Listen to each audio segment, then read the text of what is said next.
तीन पदार्थ से हम काटते हैं और उसके बाद आलू काटते हैं तो कैसा नीलाभ काला रंग बन जाता है। ये क्वेश्चन आता है अधिकतर जगहों पर ये क्वेश्चन आपको दिखाई देगा।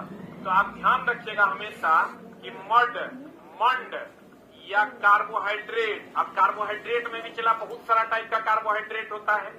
आप कहेगा जैसे कार्बोहाइड्रेट में है आपका सरल कार्बोहाइड्रेट है, जटिल कार्बोहाइड्रेट है। तो कार्बोहाइड्रेट अलग अलग प्रकार का होता है। कार्बोहाइड्रेट में ग्लूकोज, फ्रुक्टोज, माल्टोज, गैलेक्टोज सब कार्बोहाइड्रेट है।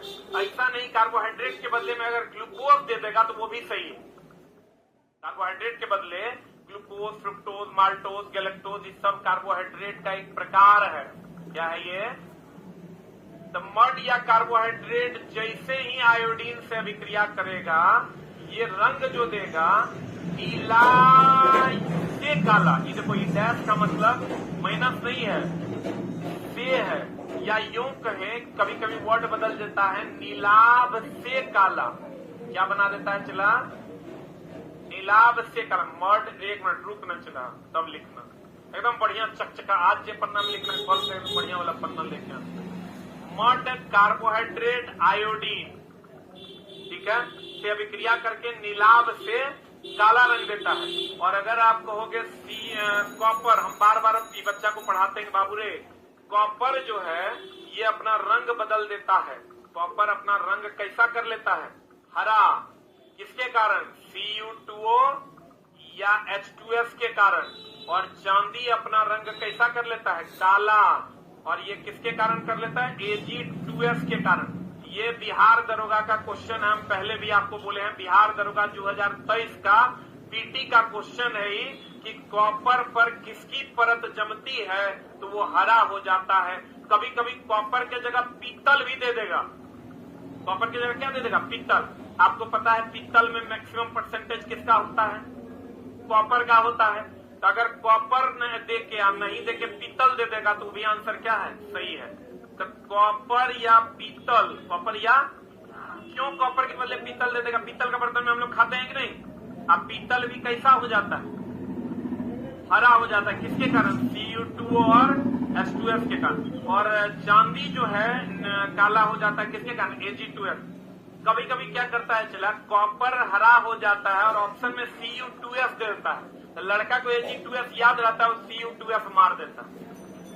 लड़का तो रट के, अधिकतर लड़का रटता है कि चांदी के चम्मच में अंडा खाना वर्जित है क्योंकि चांदी के चम्मच में अंडा में सल्फर होता है जो चांदी से विक्रिया करके Ag2S बना देता है जिसके कारण वह काला हो जाता है। तो लड़का कहता है जब Ag2S से काला हो सकता है Cu2S से हरा हो जाएगा। बोलो ने। और यहीं पर बच्चा कर जाता है मिस, Cu2O से हरा होगा और H2S से भी हरा हो जाएगा। अब कभी कभी क्वेश्चन पूछता है कि अल्युमिनियम पर जो एनोडीकृत करते हैं, क्या ये भी एनसीईआरटी का सवाल है, जो एनोडीकृत करते हैं अल्युमिनियम को ये कैसा रंग होता है? अल्युमिनियम को जो एनोडीकृत करते हैं इस पर कौन सा परत चढ़ाते हैं? तो कहेंगे Al2O3 का, दैट इज अल्युमिनियम ऑक्साइड। इसका परत चढ़ाते हैं अल्युमिनियम ऑक्साइड का। अल्युमिनियम को जो एनोडीकृत करते हैं मेरी जाने मोहब्बत, तो किसका परत चढ़ाते हैं? Al2O3 का। तो देखो आई सब चला एकदम समझ लो भयानक तरीके से पूछे जाने वाले प्रश्न है। इसके खानदान में इतना क्वेश्चन है, इसको जल्दी से लिख लो।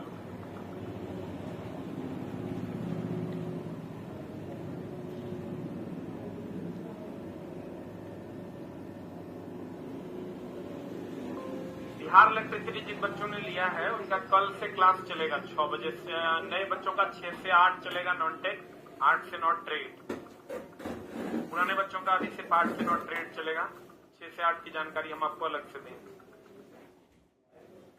कल से ही स्टार्ट होना था लेकिन बिहार इलेक्ट्रिसिटी को एक दिन के लिए एक्सटेंड किया गया है। 12 तारीख से स्टार्ट होगा।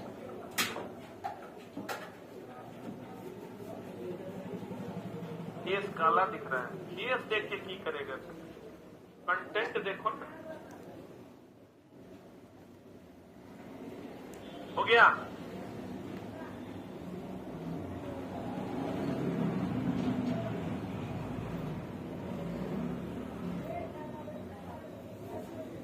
हो गया? जल्दी लिख। 1 नंबर करके 2 नंबर करके लिखते जाएगा। पीडीएफ टेलीग्राम पर भी डाल दिया गया है।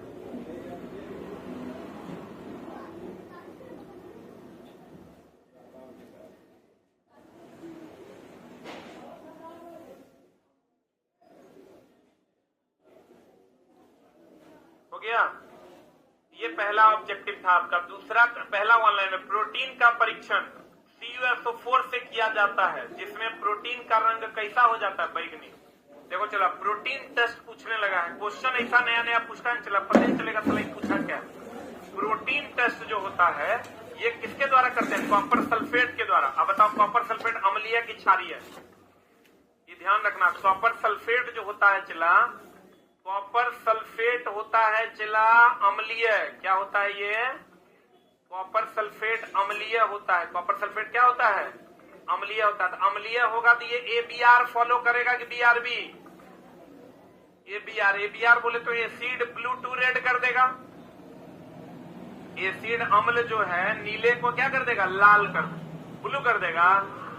अम्ल नीले को लाल करेगा, एसिड ब्लू टू क्या कर देगा, रेड। क्लियर है। अब एक क्वेश्चन और हम लोग जानेंगे, हम चला वही बात पढ़ाएंगे जो तुम नहीं जानता है या तुमको बहुत थोड़ा थोड़ा आता है, और जो तुम ऑलरेडी जानता है उस पर हम लोग आगे बढ़ेंगे, ठीक है ना। तो कहते हैं कॉपर सल्फेट अम्लीय होता है और ABr की बात होती है, यानी अम्ल नीले लिटमस पत्र को क्या कर देगा, लाल। यहां पर कोई डाउट है। प्रोटीन टेस्ट तो होता है कॉपर सल्फेट से। कभी कभी आपको पूछ देगा कि संपर्क विधि से क्या बनाते हैं, संपर्क विधि से चला H2SO4, कौन क्या बनाते हैं, H2SO4। और एक और आपको ऑलरेडी पता होगा, हेबर विधि से अमोनिया, हेबर विधि से अमोनिया बनाते हैं। और एक और जान लो चला, फेन उत्प्लवन विधि से क्या होता है, सल्फर का निष्कर्षण। फेन उत्प्लवन विधि, कौन विधि, इसका संबंध सल्फर के निष्कर्षण से है। चला हम कोशिश करेंगे कि मेरे लाइफ का सबसे बेहतरीन कक्षा हम लें। वो तुम प्रश्न बनाओगे तो पता चलेगा।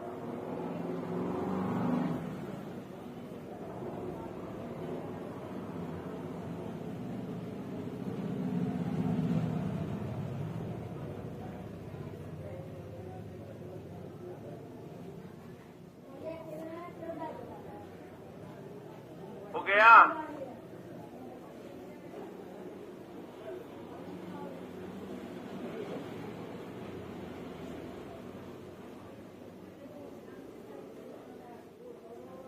कॉपर सल्फेट अम्लीय होता है, संपर्क विधि से H2SO4, हेबर विधि से अमोनिया, और फेन उत्प्लवन विधि से सल्फर। फेन उत्प्लवन विधि से सल्फर, फेन उत्प्लवन विधि से क्या, सल्फर। बढ़े आगे।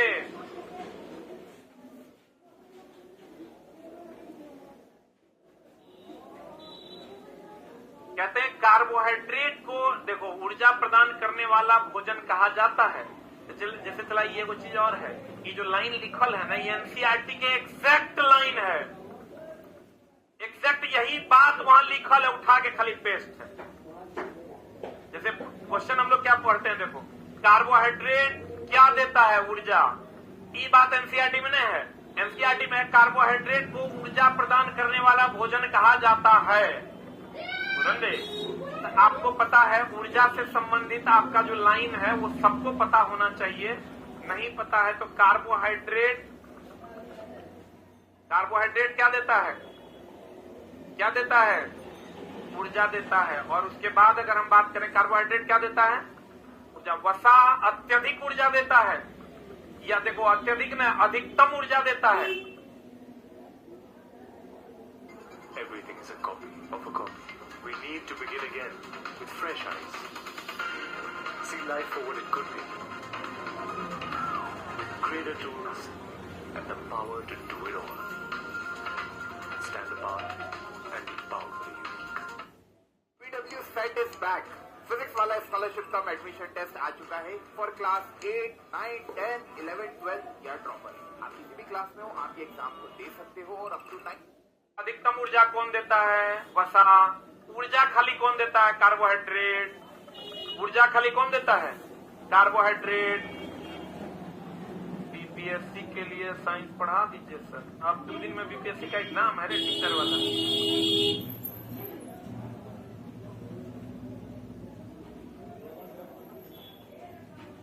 मेरे लाइफ का सबसे बेहतरीन क्लास होगा इस वक्त, और तुम्हारे जीवन का भी सबसे अच्छा वाला क्लास होगा।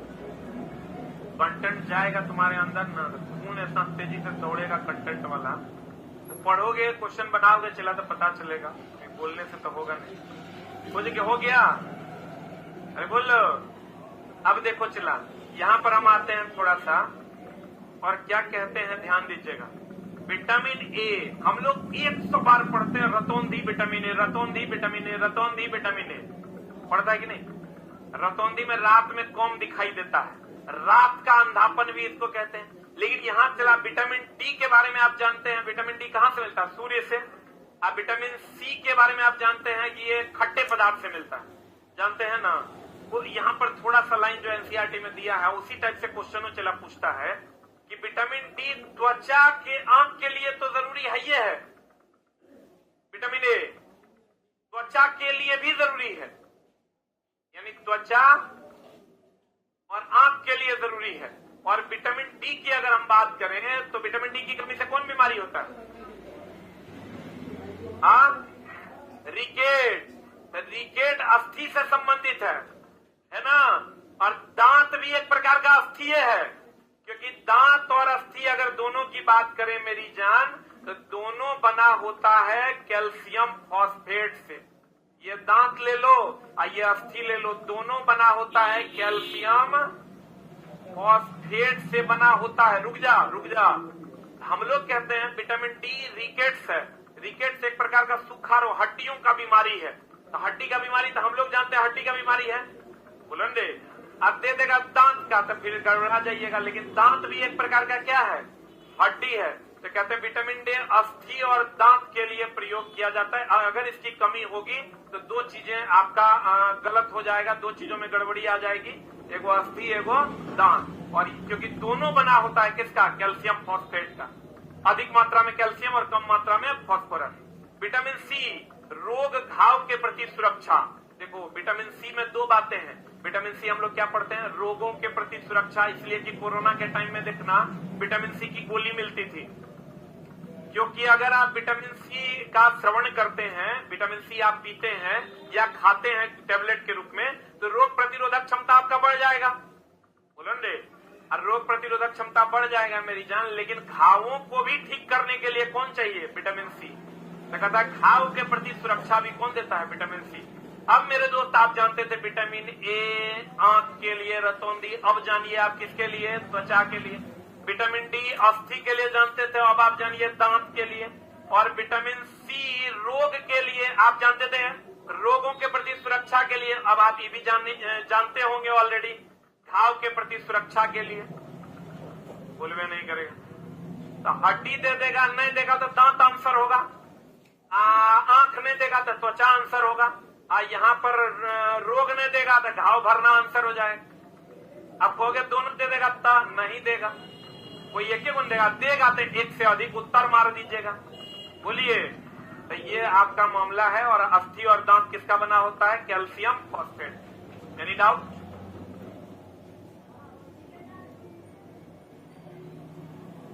आगे बढ़े। आई सब तो नाम तो जानता होगा ना, vitamin A, retinol.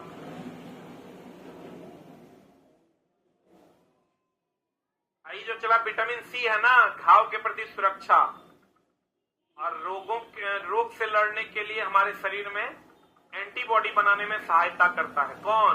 Vitamin C. बढ़े, बढ़ गया क्या? 5 नंबर कहता है भोजन को गर्म का। अच्छा चला एक बात बताओ, जे तू जानता है ना उसको हम लोग इग्नोर करेंगे, वो तू पढ़ा हुआ है उस पर हम ज्यादा जोर नहीं देंगे। कि सबको पता है भोजन को धोएंगे बी या सी घुल के निकल जाएगा। तो नहीं जानत है जग में, सब जानत कि भैया धोएंगे ना तो बी और सी क्या हो जाएगा? निकल जाएगा। लेकिन आप जानिए कि भोजन को गर्म भी कीजिएगा तो विटामिन सी आसानी से नष्ट हो जाएगा, क्योंकि गर्म अगर आप भोजन को करते हैं तो मॉइस्चराइज होगा, मॉइस्चराइज होगा तो विटामिन सी आसानी से निकलेगा, निकलेगा तो गर्म करने तो जल जाएगा। अभी तक आप ये जानते थे कि बी और सी को अगर इसीलिए कहते हैं खट्टे फलों को काट कर नहीं धोना है या सब्जियों को काट कर नहीं धोना है, पहले धोना है तब काटना है, न तो बी या सी पानी में घुल कर निकल जाएगा। लेकिन आज आप जानिए कि अगर आप पकाते हैं भोजन को तो बी निकले ना निकले विटामिन सी आपका निकल लेगा। क्या करने से? पकाने से। आज जल के साथ घुलनशील कौन कौन है ये आप ऑलरेडी जानते हैं। जल के साथ घुलनशील कौन कौन है? बी और सी। जल के साथ घुलनशील कौन है? बी और सी। अब गर्म करने पर जो जल जाएगा, समाप्त हो जाएगा, वो कौन है? Vitamin C. समझ में आया? बोलन दे। ये बहुत बच्चों के लिए पढ़े भी होंगे और कुछ बच्चे नहीं भी पढ़े होंगे, तो आप दोनों बच्चे देख लीजिए कि जल में घुलनशील बी और सी। आप भोजन को गर्म करने पर जो नष्ट होगा वो विटामिन सी। क्लियर है? बोलो हाँ आंसर। अब देखो रुक्षांश क्या होता है? रुक्षांश की अगर हम बात करें, चला देखो कभी कभी आप क्या कीजिए, चला इसबगोल वगैरह कभी पिए हैं? इसबगोल क्या है? चला वो लोग कहता है कब्ज वगैरह है ना, तो इसबगोल पी लो। अब पेट गर्म हो गया, इसबगोल पी लो। इसबगोल एक प्रकार का फाइबर है। क्या है वो? अगर आप फाइबरिक फूड खाते हैं तो आपका पाचन थोड़ा सा लेट से होगा, लेकिन बहुत सारी चीजों को ठीक कर देगा वो। रुक्षांश हिंदी वर्ड है, इसका इंग्लिश वर्ड होता है चला फाइबर। क्या होता है? कहता फाइबर का एक मुख्य स्रोत। एक मिनट होल्ड ऑन। हम लोग अभी तक क्या जानते हैं कि फाइबर जो होता है वो हरे पेड़ पौधों में पाया जाता है। जैसे आप साग समझ रहे हैं, ये सब खाइएगा तो उसमें फाइबरिक फूड है वो। जैसे आप ये खाइए, क्या बोलते हैं उसको अभी जो मिलता है यार रोड पे, अरे संतरा में भी फाइबर पाया जाता है। लेकिन आप ये जानिए चला इसका मुख्य स्रोत साबुत अनाज है। साबुत अनाज समझते हैं? दाल है, आलू है और ताजा फल है। लेकिन आप कहते हैं, हम लोग क्या कहते हैं, दाल में प्रोटीन सबसे अधिक मात्रा में पाया जाता है। एक मिनट। लेकिन अगर हम फाइबर की बात करें तो फाइबर दाल में भी है। वो अलग बात है कि इसमें सबसे अधिक क्या है? प्रोटीन है। अगर हम साबुत अनाज कहें, साबुत अनाज जैसे चावल खाते हैं या अन्य चीजें, मकई खाते हैं आप, ये सब में भी फाइबर है। आलू में भी है और ताजा फल में भी पाया जाता है। सबसे अधिक अगर कहेगा कहाँ पाया जाता है तो ताजा फल में फाइबर पाया जाता है। सबसे अधिक अगर कह देगा, सबसे अधिक कह देगा तो लिख लो कहाँ पर? फल में। सबसे अधिक कहाँ पाया जाता है? फल में। अब चला इससे भी ज्यादा फाइबर पाया जाता है शैवाल में। लेकिन क्या हम लोग शैवाल खाते हैं? हम लोग शैवाल नहीं खाते हैं।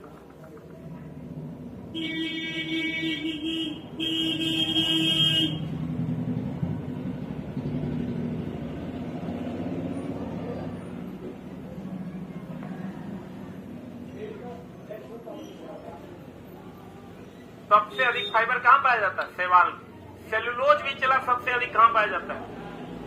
शैवाल में। बोलन दे। सेलुलोज सबसे अधिक कहाँ पाया जाता है? शैवाल में।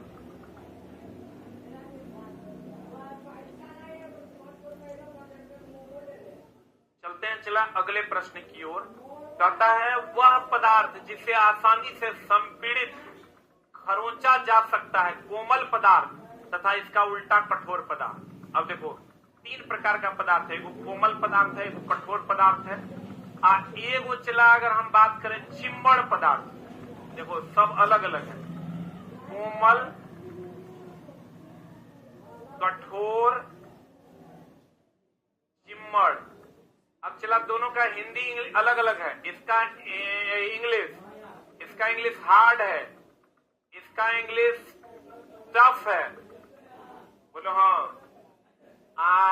इसका जो इंग्लिश है सॉफ्ट है। बोलो हाँ। इलास्टिक प्लास्टिक तो जानता होगा। इलास्टिक जिसको हम खींचे तो पुनः अपने शेप में आ जाएगा। अब प्लास्टिक जिसको खींचे तो पुनः अपने शेप में नहीं आए। लेकिन मेरे दोस्त कोमल, कठोर और चिम्मड़ समझ लो। कोमल तो कोमल है। कोमल क्या है? कहता हुआ पदार्थ जिसे आसानी से संपीड़ित और खरोंचा जा सके।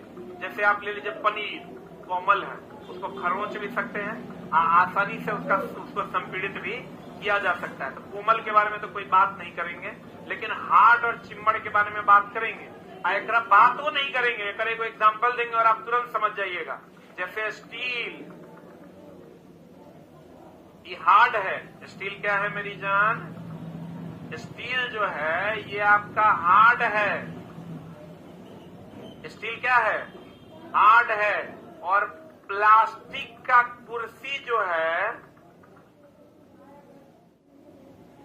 प्लास्टिक का जो कुर्सी है ये चिम्मड़ है। आप कहेगा समझे नहीं गुरुजी, आप बढ़िया से समझ लीजिए।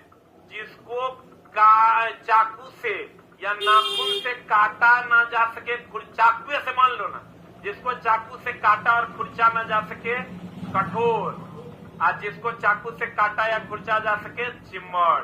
बताओ आप प्लास्टिक का कुर्सी को चाकू से काट सकते हैं, नाखून से खुरच सकते हैं, तो ये हो गया चिम्मड़। आज जरा काट खुरच नहीं सकते हो क्या है? कठोर। स्टील कठोर है कि चिम्मड़? आप प्लास्टिक की कुर्सी कठोर है कि चिम्मड़? क्या है? रबर कठोर है कि चिम्मड़? चिम्मड़ न है, बोलवे नहीं करे तो लिख लो जल्दी से।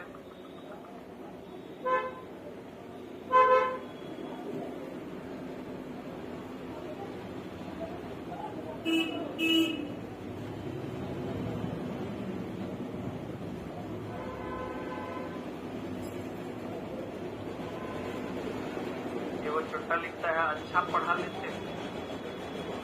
बताओ इतना बदतमीज बच्चा सब है, क्या बचना। अब हम लोग आते हैं कांच, जल, वायु, कुछ प्लास्टिक पारदर्शी पदार्थ है। ध्यान से समझना, यहाँ लगल है कुछ प्लास्टिक। यही कथन निष्कर्ष वाला क्वेश्चन दे देगा, फिर तुम्हारा हालत हो जाएगा खराब। सब प्लास्टिक पारदर्शी नहीं है। जैसे तुम कुर्सी ले लो तो भी तो प्लास्टिक है, लेकिन सभी प्लास्टिक पारदर्शी नहीं है। तो फिर वही देगा, सभी अयस्क खनिज हैं लेकिन सभी खनिज अयस्क नहीं है। तो देगा सभी प्लास्टिक पारदर्शी है और कुछ प्लास्टिक पारदर्शी नहीं है। तो तू ये जान लो कि सब प्लास्टिक पारदर्शी है क्या? इस मामले में हम लोग 3 बात पढ़ते हैं हमेशा। एगो पढ़ते हैं चला ट्रांसपेरेंट, पढ़े ना? एगो पढ़ते हैं ट्रांसपेरेंट, एगो पढ़ते हैं चला ट्रांसलूसेंट, और एगो पढ़ते हैं हम लोग ओपैक। बोलो हाँ। ट्रांसपेरेंट कहते हैं आर पार दिखेगा, आर पार दिखेगा। इसको क्या कहते हैं? ट्रांसपेरेंट। ऐसे भी नहीं हम लोग कहते हैं बड़ा ट्रांसपेरेंट है, मतलब आर पार क्या हो रहा है? दिख रहा। ट्रांसलूसेंट का मतलब पारदर्शी के अपारदर्शी। हाँ, इसको कहते हैं अर्ध पारदर्शी। क्या कहते हैं इसको? देखो चला एक एग्जाम्पल पूछता है। एगो थीन पेपर जान रहे हो, आप सूती कपड़ा देख रहे हो, ये क्या है? अर्ध पारदर्शी। एगो होता है चला ओपैक। क्या होता है? ओपैक। तीसरा होता है ओपैक। ओपैक बोले तो अपारदर्शी। अपारदर्शी। अपारदर्शी में बताओ स्टील क्या है? अपारदर्शी है। लोहा क्या है? अल्युमिनियम क्या है? रुक रुक रुक, आइए 1 मिनट होल्ड डाउन। कहते हैं ट्रांसपेरेंट, फेरेंट लिखा गया है। ट्रांसपेरेंट, ट्रांसपेरेंट, बढ़िया समझना चला। Transparent, transparent. अब देखो इसको याद ऐसे रखना चला, ये गड़बड़ा जाता है बच्चा। ट्रांसपेरेंट का मतलब है कि ऐसे भी हम लोग कहते हैं ना बड़ी ट्रांसपेरेंट, मतलब आर पार दिख रहा है। बोलो हाँ, एकरा में कोई झोल है? अब ये दोनों तुम्हारे एग्जाम हॉल में उल्टा पलटी हो जाएगा, ओपैक और ट्रांसलूसेंट। एगो बात बताओ, हम लोग कहते हैं ट्रांसजेंडर, ट्रांसपेरेंट याद है ना? अब ट्रांसलूसेंट और ओपैक में गड़बड़ी होगा। ट्रांसजेंडर, ट्रांसजेंडर मतलब बीच वाला, किन्नर बोलते हैं ना। तो ट्रांसजेंडर मतलब बीच। एगो पारदर्शी जो आर पार दिखेगा, एगो अपारदर्शी जो आर पार नहीं दिखेगा। बोलो ना रे। अब तुम इसको ऐसे भी याद कर सकता है चला कि अपारदर्शी ओपैक, अपारदर्शी ओपैक। और ट्रांस से मतलब बीच वाला, आधा मेल और आधा फीमेल, मतलब आधा मेल आधा फीमेल, आधा आधा होगा तो अर्ध पारदर्शी होगा। बोलवे नहीं करेगा। ट्रांसपेरेंट आर पार, ट्रांसलूसेंट अर्ध आर पार, आधा पार आधा नहीं पार। और ओपैक बोले तो ओपैक अपारदर्शी, ओपैक अपारदर्शी, ओपैक अपारदर्शी। लिख लिया। एक मिनट, अगर तुमको पूछेगा थीन पेपर, क्या पूछेगा? थीन पेपर पूछ देगा। आर पार थोड़ा बहुत दिखता है कि नहीं? सूती कपड़ा अर्ध है कि अपारदर्शी? जल्दी से लिख लो।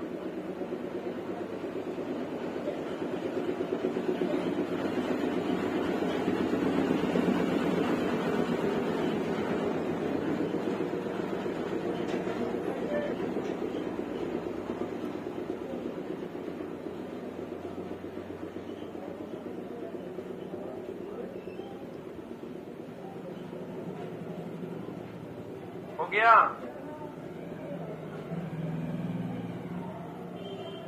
अरे लिख लिए? नंबर दे दे के लिख रहा है चला। व्हाइट पेज में लिखो एकदम चक। आगे बढ़े। अगला बात ये देखो, कपास देख लो चला, यही कपास है। एकरे से तुम्हारे एग्जाम में क्वेश्चन बन जाएगा फिगर देख के। कपास की प्राप्ति क्या हुआ उसको? हाँ, चक्कर आ रहा है। कपास की प्राप्ति किससे होती है? ये चला, कपास मतलब रुइया समझ रहा है। इसकी प्राप्ति किससे होती है? फूल से। हमेशा ध्यान रखना, रबर जो है ये रबर प्राप्त होता है आइसोप्रीन से। किससे प्राप्त होता है चला? रबर आइसोप्रीन नामक बहुलक से प्राप्त होता है। और चला, रेशा दो प्रकार का होता है, ये ध्यान रखना। एक होता है प्राकृतिक रेशा, इस पर भी बहुत सारे प्रश्न पूछे जाते हैं। एक होता है चला प्राकृतिक रेशा, और एक होता है कृत्रिम रेशा। प्राकृतिक रेशा की अगर हम बात करें तो इसमें क्या क्या आ जाएगा तुम्हारा? देखो, रबर अगर खाली रबर है तो प्राकृतिक है, और संश्लिष्ट रबर है तो कृत्रिम है। इसका मतलब उसमें सल्फर मिला दिया गया है। बोलो हाँ। रबर आ गया, कपास आ गया, बोलो दे। और कौन आ गया? जूट। जूट जानते हो? और कौन आ गया? पटसन। जूट पटसन एक ही है चला, जूट लिख लो। उसके बाद और बोलो, रेशम। रेशम जो है ये सब क्या है? प्राकृतिक। और कृत्रिम में आ जाओ, पहला कृत्रिम रेशा जो है नायलॉन है। उसके बाद कौन है? पॉलिस्टर है। कौन है चला? नायलॉन के बाद क्या है? पॉलिस्टर। कौन है? पॉलिस्टर। इसके बाद है रेयॉन। क्या है? रेयॉन। कृत्रिम रेशा है। जल्दी से लिख लो।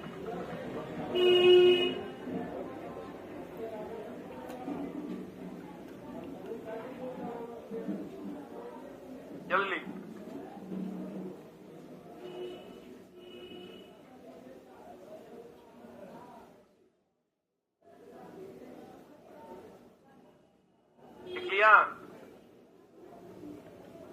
रबर की अगर हम बात करें तो रबर कहां से मिलता है? आइसोप्रीन से। और कपास कहां से मिलता है? रुई से। कपास की प्राप्ति पौधों के फूल से होती है। कपास की प्राप्ति कहां से होती है? कपास की प्राप्ति फूल से होती है। Rubber isoprene. रबर कहां से मिलता है? आइसोप्रीन। और रबर के बारे में कभी कभी पूछता है किससे मिलता है? लेटेक्स से। कहां से मिलता है चला? ये हेविया ब्राजीलियंसिस एक पेड़ है जो अमेजन के जंगलों में पाया जाता है, उसके लेटेक्स यानी दूध से मिलता है हमको रबर। क्या नाम है उस पेड़ का? जो रबर है ये मिलता है हेविया ब्राजीलियंसिस। हेविया ब्राजीलियंसिस। हेविया ब्राजीलियंसिस के पेड़ से मिलता है। क्या? पेड़ के लेटेक्स से। पेड़ के पेड़ के लेटेक्स यानी दूध से, पेड़ के लेटेक्स यानी किससे? दूध से मिलता है क्या मिलता है दोस्त? रबर। हेबिया ब्राजीलियंसिस के पेड़ के दूध यानी लेटेक्स से प्राप्त होता है। हिबिया नहीं चला, हेबिया ब्राजीलियंसिस। और ये पेड़ कहाँ पाया जाता है? अमेजन के जंगलों में पाया जाता है। ये वो लिखता है, मेरा तारीफ करो न तो लाइव बंद कर देंगे। लिखता है सर आप पढ़ाते हैं दिल गार्डन हो जाता है। चला मेरा तारीफ नहीं करेगा तो फिर हम एकदम लाइव भी बंद कर देंगे, पैसा लेके पढ़ाएंगे। छोटा सा अटपट लिखेगा। अभी देखो वो लिख रहा है, गुड़िया तुम रोज कहीं नहीं आती है पढ़ने।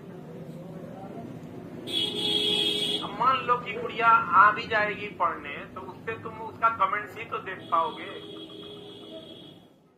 आप देखो ये हो गया।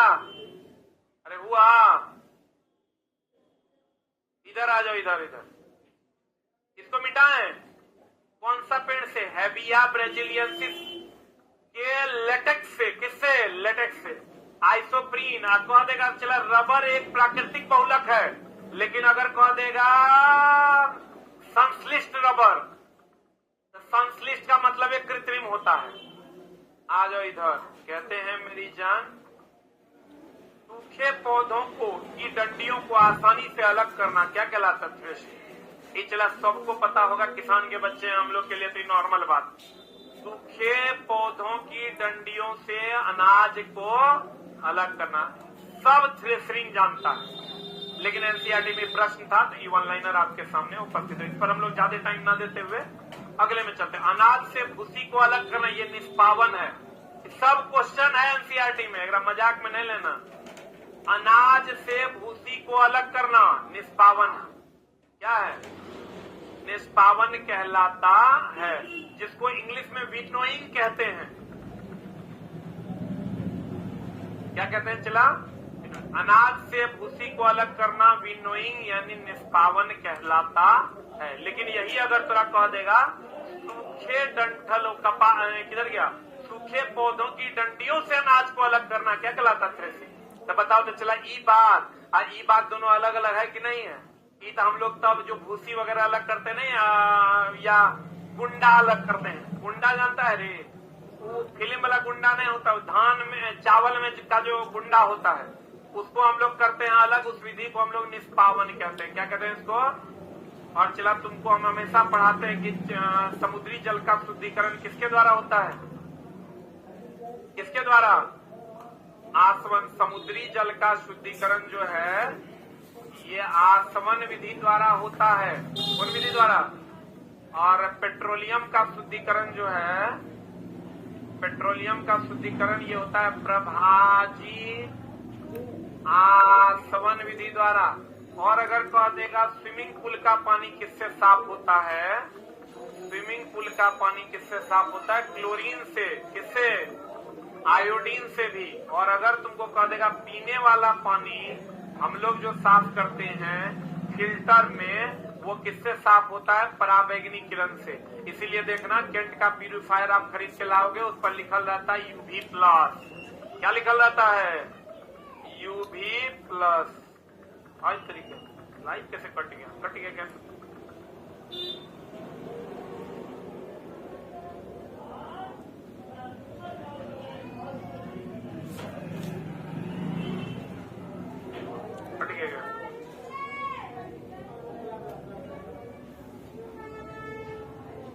अरे ऊपर आओ, लाइट कट गया।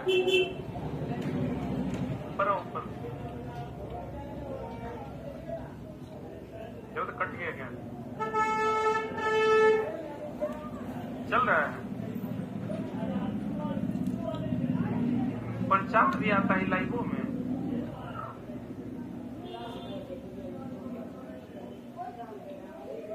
नीतीश कुमार लो तो नाम ले लिया। देखो तुम लोग में चल रहा है।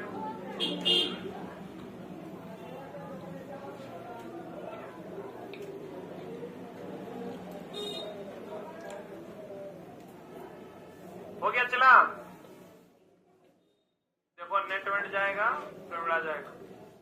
समुद्री जल जो है ये आसवन विधि द्वारा, पेट्रोलियम का शुद्धिकरण, प्रभाजी आसवन, स्विमिंग पूल का पानी Cl2 या आयोडीन और की गोली डाल देते हैं, बाढ़ का पानी भी चला, ये लिख लो, बाढ़ का पानी, बाढ़ का पानी किसके द्वारा, क्लोरीन, पीले वाला पानी।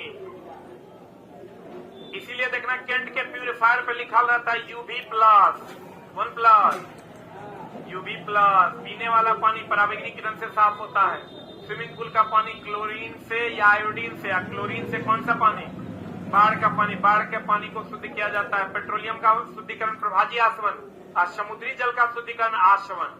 सही है। अगला प्रश्न में चलते हैं चिला जी। अगला प्रश्न आपके स्क्रीन पर ये रहा, मिश्रण के नीचे तली में बैठा अवक्षेप। हम पहले भी बोले थे, चला अवक्षेप का कुछ गुण लिख लो।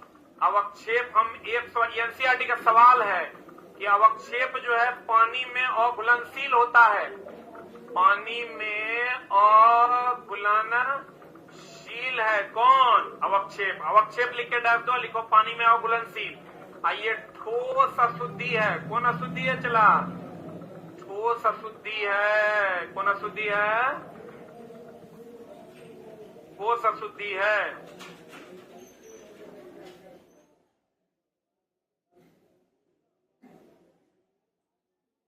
ठीक है, कौन अशुद्धि है? ठोस अशुद्धि है। कहता मिश्रण के नीचे तली में बैठे अवक्षेप को अवसादन तथा ऊपरी भाग को अलग करना क्या कहलाता है? निस्तारण। अब देखो चला, ये जो तुम पानी डाले हो, यहाँ जो गंदगी नीचे अलग हुआ है, इसको हम लोग कहते हैं अवक्षेप। ये जो ऊपर वाला मटेरियल है, इसको हम लोग कहते हैं निस्तारण। कहते हैं मिश्रण के नीचे तली में बैठे अवक्षेप को अवसादन, यानी इसको अवसादन कहते हैं। ये जो अवक्षेप है, इसको हम लोग क्या कहते हैं? चला, ये जो अवक्षेप है, इसको हम लोग अवसादन तथा ऊपरी भाग को अलग करना क्या कहलाता है? निस्तारण। या अलग करने की विधि को क्या कहते हैं? निस्तारण। क्या कहते हैं? निस्तारण कहते हैं। कहता छानने की प्रक्रिया निस्यंदन। इसलिए चला हम लोग हमेशा कहते हैं नाले के पानी से ठोस अशुद्धि को अलग करना निस्यंदन। हम जो पानी पीते हैं यह प्रक्रिया भी निस्यंदन है, क्योंकि हम जो चला पानी पीते हैं वो पानी ऊपर से नीचे जाती है, नीचे जो ठोस अशुद्धियां जमीन के स्तरों पर निकल जाती है। और उसके बाद देखो हम लोग पानी कैसे पीते हैं। ये हमारा पृथ्वी का सतह है, ये पानी का पाइप है, और ये चला ऐसे अलग हुआ। ये यहाँ जो पानी है, यहाँ जो पानी है, ये पानी ठोस अशुद्धियां अलग हो जाती है, बाकी पानी नीचे आ जाता है। ठोस अशुद्धियां अलग हो जाती है, बाकी पानी कहाँ जाता है? नीचे। नीचे आता है। चला फिर हम लोग जो है पाइप की सहायता से इसको क्या करते हैं? खींच लेते हैं। खींच लेते हैं ये पानी को, और खींच के फिर हम लोग पी लेते हैं। यह प्रक्रिया भी निस्यंदन है। क्या है ये? नाले के पानी, जो नाला का पानी है, समझ लो जितना नाला में बह रहा है पानी, फिर हम लोग ओकरा पीते हैं। लेकिन यह विधि क्या कहलाती है? निस्यंदन। इसमें लेकिन ठोस अशुद्धियां ही अलग होती है। इसीलिए तो हम लोग पराबैंगनी किरण का उपयोग करके एंटी उसका जितना भी बैक्टीरिया है उस सबको क्या करते हैं? मार देते हैं। क्योंकि निस्यंदन विधि में सिर्फ और सिर्फ अघुलनशील अशुद्धि ही अलग होगा, जो ठोस अशुद्धि है वही अलग होगा। द्रव अशुद्धि में घुला हुआ पदार्थ अलग नहीं होगा। और नाले के पानी का शुद्धिकरण हम लोग निस्यंदन विधि द्वारा करते हैं। और हम लोग जो पानी पीते हैं भूजल, वह भी निस्यंदन विधि द्वारा ही शुद्ध होकर पिया जाता। क्लियर है? बुलंदे निस्यंदन में लिखना, निस्यंदन लिख के डाल देना और लिखना नाले के पानी का शुद्धिकरण। नाले के पानी का शुद्धिकरण। नाले के पानी का शुद्धिकरण निस्यंदन विधि द्वारा होता है। नेक्स्ट, हम लोग जो पानी पीते हैं, हम लोग जो भूजल पीते हैं, हम लोग जो भूजल पीते हैं वह भी निस्यंदन विधि द्वारा शुद्ध किया जाता है। हम लोग जो भूजल पीते हैं कौन विधि द्वारा चला? निस्यंदन विधि द्वारा क्या किया जाता है?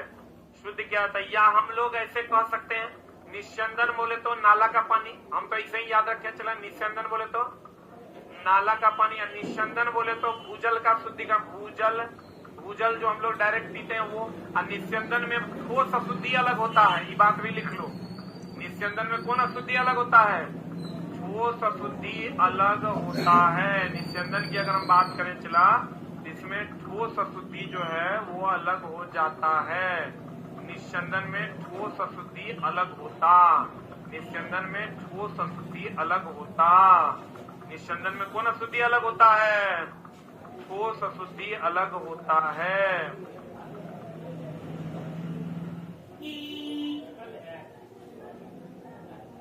निस्यंदन में कौन अशुद्धि अलग होता है? ठोस अशुद्धि। अब चला देखो, कहते हैं क्वेश्चन कहता है, लाइन कहता है कमजोर तना जो भूमि पर फैलता है विसर्पी लता कहलाता है। ये देख लो, ये जो जमीन पर कमजोर तनाएं फैलती है इसका नाम कौन लता है? विसर्पी लता। कल हम पढ़ाए थे एक जगह, स्तंभ जड़ किसको कहते हैं? बरगद से जो निकलता है स्तंभ जड़ जो है, स्तंभ जड़ जो है चला, ये कहां से निकलता है? बरगद से निकलता है। बरगद से निकलने वाला आरोही जड़ किसका? आरोही जड़ किसका? आर्किड का। किसका? आर्किड की जो जड़ें होती है वो कैसी जड़ें होती है? आरोही जड़ जो है ये आर्किड में पाया जाता है। कहाँ पाया जाता है चला? आर्किड में। स्तंभ जड़ किसको? स्तंभ जल नहीं, स्तंभ जड़ कहाँ पाया जाता है? बरगद में। कहाँ पाया जाता है? और आर्किड को हम लोग नाइट्रोजन अवशोषण करने वाला पौधा भी कहते हैं, बुलंदे, क्योंकि इसमें नाइट्रोजन की क्या होती है? कमी होती है। स्तंभ जड़ कहाँ पाया जाता है? बरगद में। अधिकतर तुमको यही पूछेगा चला, स्तंभ जड़ कहाँ पाया जाता है? बरगद में। आप कहेगा कमजोर तना जो भूमि पर फैलता है उसे कौन लता कहते हैं? विसर्पी लता। कौन लता कहते हैं? कमजोर तना जो भूमि पर फैलता है उसे विसर्पी लता कहते हैं। कमजोर तना जो भूमि पर फैलता है उसे विसर्पी लता कहते हैं। कमजोर तना जो भूमि पर फैलता है उसे विसर्पी लता कहते हैं। स्तंभ जड़ कहाँ पाया जाता है? बरगद में। कहाँ पाया जाता है? बरगद में। कत्ता पत्ती वह भाग है जो तने से जुड़ी होती है, पर्णवृत्त कहलाता है। पत्ती का जो भाग, ये वाला भाग यही थे, जो तने से जुड़ा होता है उसे पर्णवृत्त कहते हैं। क्या कहते हैं उसको? अब कभी कभी चला क्वेश्चन पूछ देता है, एनसीईआरटी पूछता क्या है, एनसीईआरटी में दिया हुआ है ये वाला भाग देख लो, ये जो पत्ती का ये वाला भाग है इसको हम लोग कहते हैं सिरा। क्या कहते हैं इसको? ये जो बीच वाला भाग है इसको कहते हैं, क्या कहते हैं? मध्य सिरा। क्या कहते हैं इसको? मध्य सिरा। यही जो भाग है ये पर्णवृत्त। एनसीईआरटी में यही 3 को सवाल दिया हुआ है, सिरा, मध्य सिरा और पर्णवृत्त। हाँ, ये वाला, अरे क्या बात है, यही क्वेश्चन आया था, फिगर वाला क्वेश्चन अगर तुम देखा होगा तुमको मिलेगा। अच्छा एक बात पता चला, पौधों में वाष्पीकरण होता है कि देखो ऑनलाइन वालों तुमको भी हम एक सवाल देते हैं, बड़ा सिंपल सा सवाल है। पौधों में, ऑफलाइन वाले तुम भी बताएगा, पौधों में वाष्पीकरण होता है कि वाष्पोत्सर्जन होता है? जल्दी से ऑनलाइन वाले तू भी जवाब देगा। ये क्वेश्चन हमको मिला तो बड़ा हंसी लगा कि साला कितना गड़बड़ गड़बड़ काम कर रहा है बच्चा, यहाँ पढ़ते पढ़ते मर रहा है, पूछने वाला साफे पगला रहा है। वाष्पीकरण और वाष्पोत्सर्जन में अंतर है। पानी का वाष्पीकरण होता है बुलंदे, और वाष्पोत्सर्जन किसका होता है? पौधे में। पौधे में कहां से? रंध्र से। कहां से चला? पौधे के रंध्र वाले भाग से क्या होता है? वाष्पोत्सर्जन। पौधे के रंध्र वाले भाग से क्या होता है? वाष्पोत्सर्जन होता है। वाष्पीकरण कहाँ? पानी का। वाष्पीकरण कहाँ? लेकिन एक बात ध्यान रखना, अगर रंध्र से कह देगा वाष्पोत्सर्जन नहीं है तो वाष्पीकरण उत्तर होगा। इसका ध्यान रखना, अगर वाष्पोत्सर्जन नहीं देगा तो वाष्पीकरण सेकंड आंसर होगा। रंध्र क्या होता है? पत्तियों में जो छोटा छोटा छिद्र होता है, बोलवे नहीं करेगा। एगो चीज चला क्वेश्चन पूछा था कि पौधों की पत्तियों में पाया जाने वाला पदार्थ क्या है? रंध्र है कि क्लोरोफिल है? कितना सुंदर क्वेश्चन था। पौधों की पत्ती लिख लिया, अरे लिखा, देखो ये चला, ध्यान रखना, रंध्र जो है वो छिद्र है, छिद्र है, और छिद्र और पदार्थ में अंतर नहीं है। कहीं पर चला छेद है, ईटा में अंतर नहीं है, छेद पदार्थ नहीं है। छेद पदार्थ है क्या? क्वेश्चन तुम्हारा पूछा है कि पौधे की पत्ती में उपस्थित पदार्थ क्या है? बताओ। एक ऑप्शन तो देगा जाइलम है, जाइलम है, दूसरा ऑप्शन देगा फ्लोएम है, और तीसरा ऑप्शन दे देगा तुमको रंध्र है, फ्लोएम है, और तीसरा ऑप्शन दे देगा रंध्र है, और चौथा ऑप्शन देगा क्लोरोफिल है। बताओ क्या होगा? क्या हो जाएगा? क्योंकि क्लोरोफिल नहीं है, क्लोरोफिल मैग्नीशियम है। अब मैग्नीशियम तो एक तत्व है, और तत्व है मतलब पदार्थ है, क्योंकि पदार्थ तीन प्रकार का, तत्व, यौगिक और मिश्रण। क्लोरोफिल में मैग्नीशियम है, मैग्नीशियम तत्व है, और तत्व पदार्थ के प्रकार हैं, इसलिए तत्व एक प्रकार का पदार्थ है। इसीलिए हम लोग कहते हैं पौधे की पत्ती में उपस्थित पदार्थ जो है वो क्लोरोफिल है। क्लोरोफिल नहीं है, क्लोरोफिल मैग्नीशियम है, और मैग्नीशियम नहीं है, मैग्नीशियम तत्व है, और तत्व नहीं है। तत्व क्या है? पदार्थ। क्लियर है? बोलो ना रे। What is the answer? 4 number is the right answer. बोलो हाँ, बोलो हाँ। क्या मजा आ रहा है? और मेरे लाइफ का सबसे बेहतरीन क्लास हम लेने वाले। हमको पता ही नहीं था कि सलाम वन लाइनर पे बहुत बढ़िया पढ़ा सकते हैं। हम इसीलिए वन लाइनर ट्राई नहीं करते थे, हमको लगता था मेरा 4 ऑप्शन वाला स्पेशलाइजेशन, ये तो हम 4 ऑप्शन से भी बढ़िया पढ़ाते। हेलो, पीडीएफ आ गया? अब क्यों नहीं आया? अरे पगला,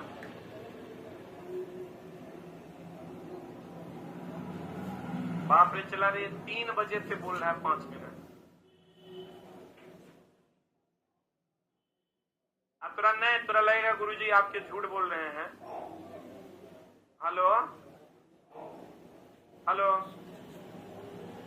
सागर जी क्या हुआ? सागर जी पक्का आ रहे हैं कि झूठ बोल रहे हैं? कितना देर में आ जाइए? 10 मिनट हम आ जाए। ये तो सागर जी 3 बजे से ही मामला चल रहा है।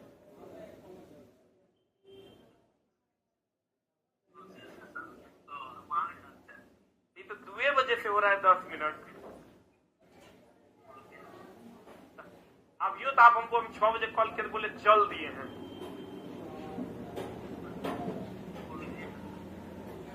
अच्छा कोई बात नहीं, सुनिए ना, नहीं होगा तो आज बोल देते हैं बच्चा को कल से मिलेगा, कोई दिक्कत नहीं, आप करवा लीजिए। अभी तो बच्चा को छोड़ रहे हैं हम ना, तो आज नहीं है मिलेगा, हम कल से बोलेंगे। आप करवा ही लीजिए, कल 12 बजे के बाद दीजिए।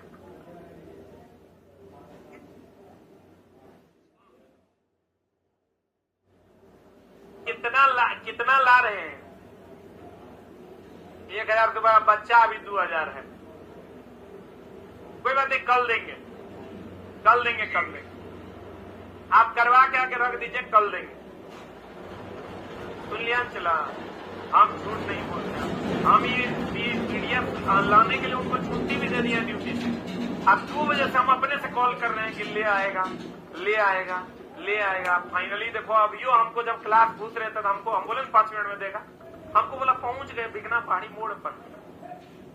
अरे ये देखो, चला कोई बात नहीं। चला, आज तो हम लोग पढ़ ही लिए ना, लेकिन कल जो है हम लोग जब लेंगे पीडीएफ आपको 12 बजे 2 बजे के बाद मिलेगा।